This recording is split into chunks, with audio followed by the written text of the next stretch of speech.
Hey guys! In this quick video, I'll show you how to transfer money from your Walmart gift card to your Cash App balance.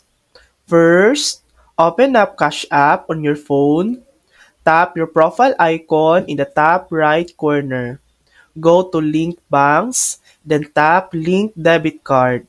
But instead of entering a debit card, click No Card. Now it will show a list of banks. Tap Continue. In the search bar, type Walmart.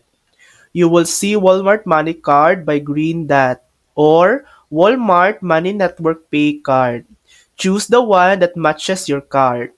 Log in using your Walmart Money Card credentials. Once linked, go back to the home screen in Cash App. Tap the bank icon in the bottom left. Tap Add Cash, pick or enter the amount, and tap Add. The money should now be pulled from your Walmart gift card balance into your Cash App. Thanks for watching! If this video helped you, please like and subscribe for more helpful tutorials.